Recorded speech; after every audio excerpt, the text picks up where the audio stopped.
जय जवान जय किसान। हम जब सभी लोग स्कूल में स्टडी करते थे हमें ये चीज हमेशा बताई जाती थी, हमें ये चीज ये स्लोगन हमेशा बताया जाता था कि हमारे देश में जो दो इंपॉर्टेंट लोग हैं वो है एक किसान और दूसरा जवान। अगर हमारे देश में जवान और किसान नहीं होते तो हमारा देश जो आज के टाइम पे इतने तरक्की करके बैठा हुआ है वो हमेशा कभी वो तरक्की नहीं कर पाता। इंडिया का कोई अस्तित्व भी नहीं होता, भारत का कोई अस्तित्व नहीं होता अगर जवान और किसान भारत देश में ना होते। आज के टाइम पे भी 2022 में भी 55% से ज्यादा लोग ऐसे हैं भारत में जो अपना रोजमर्रा की जिंदगी, अपने रोजमर्रा के जो खर्चे होते हैं वो फार्मिंग के थ्रू स्पेंड करते हैं। उनका जो नौकरी पेशा है वो फार्मिंग ही है, फार्मिंग करके वो अपनी जिंदगी व्यतीत कर रहे हैं। स्टिल हमें हर रोज कोई ना कोई खबरें देखने को मिलती हैं कि इस बार ये फसल खराब हो गई, इस बार ये फसल वीक रह गई, इस बार इस फसल की नुकसानी हो गई। इसके अलावा अगर फसल अच्छी हो भी जाती है किसानों की तो मंडियों में, तो मार्केट में उसका सही रेट उनको नहीं मिल पाता।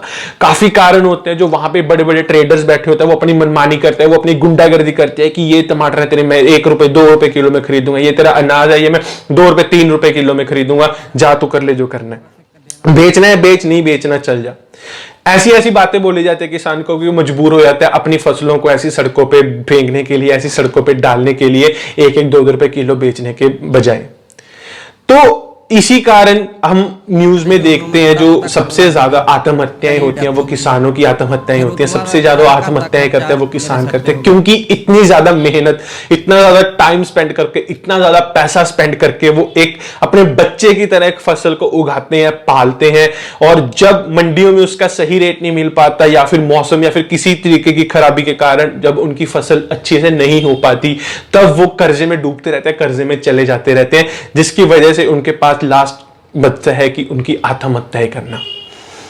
हम आज के टाइम पे बड़े बड़े शहरों में बैठ के, बड़े बड़े शहरों के बड़ी बड़ी बिल्डिंग्स में बैठ के एक अच्छा खाना खाना चाहते हैं, अच्छे कपड़े पहनना चाहते हैं, बट हमें उन लोगों की कोई परवाह नहीं जो इस खाने को उगा रहे हैं, इस कपड़े को जो उगा रहे हैं। हम उनको हमेशा नकार समझ के चलते हैं, हम उनको कभी भी इंपॉर्टेंस नहीं देते। बट अब एक ऐसा स्टार्टअप है जो इन किसानों के लिए, इन लोगों के लिए स्टेप उठा रहा है, इन लोगों के लिए कदम उठा रहा है, इन लोगों की मदद कर रहा है। हर तरीके की मदद ये स्टार्टअप कर रहा है, जिसकी डिकोडिंग आज के इस वीडियो में हम करेंगे और समझेंगे, जानेंगे उस स्टार्टअप के बारे में, उन लोगों के बारे में जिन्होंने ये स्टार्टअप, ये बिजनेस शुरू किया किसानों की मदद के लिए। चलिए शुरू करते हैं आज के इस वीडियो को और जानते हैं उस स्टार्टअप के बारे में एंड उन महान लोगों के बारे में जिन्होंने इतना बड़ा स्टेप उठाया है।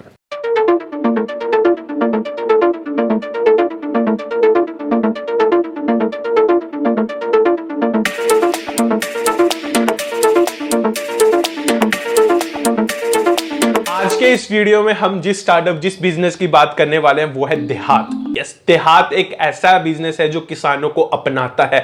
देहात एक ऐसा बिजनेस है जो किसानों की बीज खरीदने से लेकर मंडी में फसल बिकवाने तक की मदद करता है। देहात एक ऐसा स्टार्टअप है जो किसानों को सिखाता है फसल कैसे बीजनी है। देहात एक ऐसा स्टार्टअप है जो किसानों को मंडी में सही रेट दिलवाता है। देहात एक ऐसा स्टार्टअप है जो किसानों की अगर फसल खराब भी हो जाती है तो उनको मंडी से मुआवजा दिलवाता है, उनको सरकार से मुआवजा दिलाता है, उनको कंपनियों से मुआवजा दिलाता है। देहात एक ऐसा स्टार्टअप है जो किसान के बेटे ने बनाया है किसानों की मदद करने के लिए, किसानों की जो बेबसी होती है, किसानों की जो संघर्ष भरी जिंदगी होती है उनको थोड़ा सा आसान करने के लिए। यह कहानी है शशांक कुमार की। 2012 में उन्होंने इंडिया के छोटे से प्रदेश बिहार से उठ के ये स्टार्टअप शुरू किया, ये स्टार्टअप खड़ा किया ताकि किसान का जो संघर्ष होता है वो थोड़ा सा कम हो पाए, जो वो मेहनत करता है, जो वो पैसा स्पेंड करता है, जो टाइम स्पेंड करता है, उसका सही मूल्य उसको मिल पाए, उसकी सही वैल्यू उसको मिल पाए। वैसे तो अगर किसान मंडी में अपनी सब्जी, अपनी फसल बेचने जाएगा तो बड़े बड़े ट्रेडर्स गुंडागर्दी करते हैं, अपने मन पसंद का रेट बोलते हैं कि हम इस रेट पे खरीदेंगे, बेचना है तो बेच, नहीं तो चला जा। अगर फसल खराब हो जाती है तो सरकार उनको मुआवजा नहीं देती, अगर बीज खराब आते हैं तो सरकार उनको मुआवजा नहीं देती। कई तो बार उनके पास फसल बीजने के लिए भी पैसे नहीं होते हैं, उनके पास पैसे नहीं होते कि वो अपना वो घर चला पाए। तो इन सभी प्रॉब्लम्स को देख के, इन सभी चीजों को देख के शशांक कुमार ने 2012 में देहात को शुरू किया किसानों की मदद करने के लिए। अब जो बात आती है वो ये आती है कि जब हम किसी फसल को बीजते हैं तो क्या प्रॉब्लम आती है, इतनी की क्या प्रॉब्लम आ जाती है फसल को बीजने में। तो तीन मेन पॉइंट होते हैं किसी भी फसल को बीजने। देखेंगे। सबसे पहला कि कौन सी फसल को बीजना है, कौन से क्रॉप को बीजना है। अब ऐसा तो है नहीं हर जगह पे सिर्फ एक ही फसल को बीजा जाता है, हर देश के हिसाब से, हर स्टेट के हिसाब से, हर वेदर कंडीशन के हिसाब से हर जगह अलग अलग फसलें बीजी जाती है। कहीं कहीं जगह पे अगर हम अनाज को बीज रहे हैं, कहीं जगह पे अगर हम कॉटन को बीज रहे हैं, कहीं जगह पे चाय की खेती हो रही है, कहीं जगह पे सब्जी बीज रही है, तो कहीं जगह पे दालों की खेती हो रही है। तो अलग अलग स्टेट्स में अलग अलग चीजों की खेती की जाती है। तो ये चीज का पता काफी ज्यादा होना जरूरी है कि हमारे स्टेट में हमारी वेदर कंडीशंस के अकॉर्डिंग कौन सी फसल सबसे ज्यादा अच्छी होगी। दूसरा, हमें फसल के बारे में तो पता चल गया कौन सी फसल बीजनी है। दूसरी चीज होती है उस फसल को कैसे हेल्दी रखना है, कैसे कीड़े मकोड़ों से दूर रखना है, कैसे आज के टाइम पे जो वायरसेस चल रहे हैं इतने ज्यादा उससे दूर रखना है, अपनी फसल को कैसे बचा के रखना है, कैसे एक हेल्दी फसल को ग्रो करना है, एक हेल्दी फसल को क्रॉप करना है। थर्ड जो प्रॉब्लम आती है, हमारी फसल भी बिक गई, हमारी फसल भी अच्छी होगी, हेल्दी फसल होगी, बट उस फसल को कहां पे बेचना है, कहां पे सही रेट मिलेगा, कौन हमें सही मूल्य देगा हमारी वैल्यू का, हमारी मेहनत का। ये तीन चीजें होती हैं किसी भी किसान के लिए जो काफी ज्यादा प्रॉब्लम भरी होती हैं। ये तीन चीजें होती है किसी भी किसान के लिए जब वो कोई फसल बेचता है उसको ये तीन प्रॉब्लम्स फेस करनी पड़ती हैं। तो देहात जब मार्केट में आए ना, उन्होंने इसी चीज के ऊपर काम करना स्टार्ट किया। तो बेसिकली उन्होंने 5 मॉडल्स के ऊपर काम किया। सबसे पहला काम किया उन्होंने एग्री इनपुट के ऊपर, सेकंड काम किया उन्होंने एग्री आउटपुट के ऊपर, थर्ड चीज उन्होंने काम किया एडवाइजरी के ऊपर, फोर्थ चीज जिस चीज पे उन्होंने काम किया वो था फाइनेंस, एंड फिफ्थ चीज जिसके ऊपर उन्होंने काम किया वो था इंश्योरेंस। एग्री इनपुट में मतलब कि बीज कहां से लेना है, अगर बीज डाल दिया तो उसके ऊपर जो फर्टिलाइजर चाहिए वो कहां से खरीदें, कौन सी क्वालिटी का फर्टिलाइजर अच्छा होगा, कौन सी कंपनी का फर्टिलाइजर अच्छा होगा, कौन सा फर्टिलाइजर सही रहेगा अपनी फसल के ऊपर छिड़कने के लिए। तो ये सभी चीजें आती है एग्री इनपुट के ऊपर कि इनपुट अच्छा दें हम अपनी फसल को, एक अच्छी बीज डालें, अच्छी वहां पे फर्टिलाइजर्स डालें ताकि एक अच्छी फसल उग पाए। सेकंड चीज जो आती है एग्री आउटपुट, कैसा आउटपुट आ रहा है हमारी फसल का। जैसे क्या होता है ना, अभी वेदर कंडीशन का किसी को कुछ नहीं पता होता कि वेदर कंडीशन कब चेंज होने वाली है, कब बारिश आएगी, कब धूप निकलेगी, इस चीज को कोई प्रॉपर अनुमान नहीं लगा सकता। तो जो ये देहात एप्लीकेशन है ये आपको प्रॉपर ऐसी कंडीशंस, वेदर कंडीशंस बताती है, आपकी सॉइल कंडीशन बताती है कि आपको मैक्सिमम आउटपुट मिल पाए आपकी उस लैंड से, आपकी उस फसल से। तो ये सेकंड चीज जिसके ऊपर देहात काम करता है, that is agri output. Third चीज एडवाइजरी। किसी किसान को अगर नहीं पता होता कि मेरे सॉइल के लिए कौन सी फसल अच्छी है, किसी को नहीं पता होता कि मेरे को कौन सी फसल बीजनी चाहिए, किसी को यह भी नहीं पता होता कि मेरे को फसल कैसे बोनी है, कैसे उसका ध्यान रखना है, कोई नया इंसान अगर खेती में आना चाहता है, तो ये पूरी एडवाइजरी है देहात की जो हेल्प करती है एक किसान को किसी फसल को उगाने में, किसी की नॉलेज देने में, कैसे किसी भी फसल को उगाया जाता है, कैसे किसी फार्मिंग की जाती है। फोर्थ चीज फाइनेंस।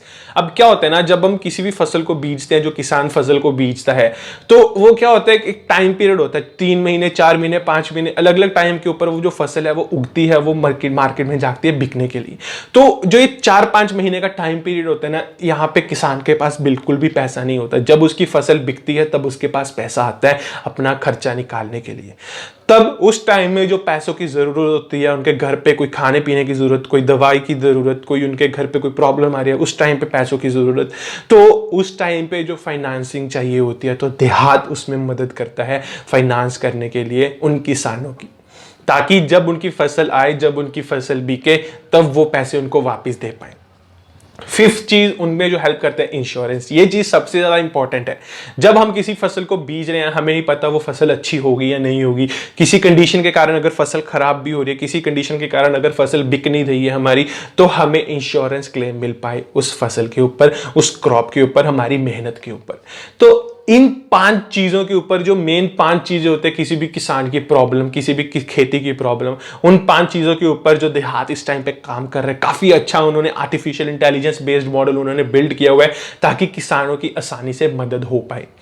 अभी फिलहाल वो जो है बिहार, वेस्ट बंगाल, इस साइड एरिया के ऊपर अपना जो एक्सपैंड कर रहे हैं अपने बिजनेस को, but definitely time by time उनका जो स्टार्टअप है, उनका जो विजन है, उनका जो बेसिकली लोगों की हेल्प करने का, किसानों की हेल्प करने का जो विजन है, वो डेफिनेटली धीरे धीरे करके ऑल ओवर इंडिया में स्प्रेड कर लेंगे। 2021 में उन्होंने पेसअप करना स्टार्ट किया, उनको फंडिंग्स मिलनी स्टार्ट हुई है, एंड अभी इस टाइम पे देहात one of the unicorn company बन गई हुई है। होपफुली ऐसे और स्टार्टअप्स आए, ऐसे और बिजनेसेस आए जो लोगों की सच में मदद कर पाए, जो लोगों की प्रॉब्लम्स होती है उसको सच में सॉल्व कर पाए, ना कि फालतू का खर्चा लोगों से करवाए।